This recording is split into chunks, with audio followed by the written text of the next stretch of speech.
Imagine being one of the biggest music stars in the world. Then you return to Africa and promise to build a futuristic city, your very own Wakanda. It sounds like a dream, right? But what if I told you that this dream became one of Africa's most talked about disappointments? Yes, today we are talking about Akon and the sad story of how Africa got sold, with good intentions but bad execution. Stay with me, you will want to hear this. Akon, born earlier on Etiam, is not just a music icon.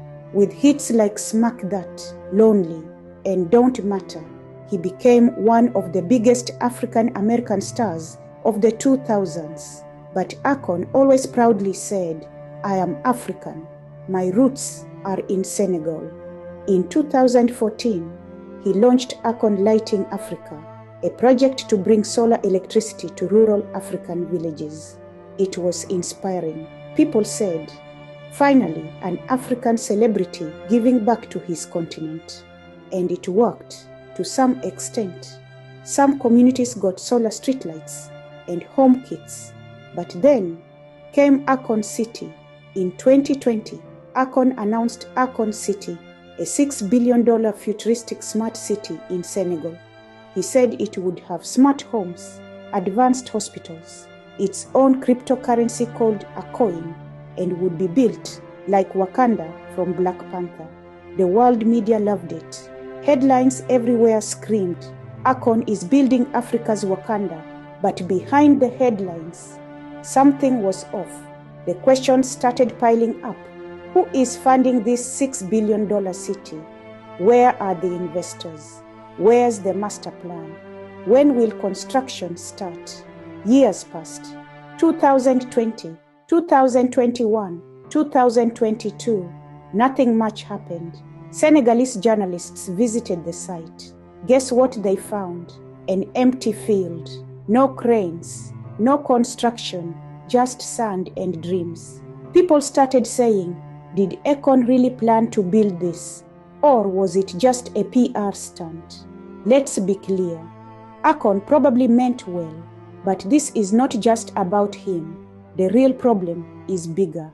Every time Africa is shown to the world as a continent waiting for a savior, a place where one celebrity can fix everything, it becomes a dangerous story.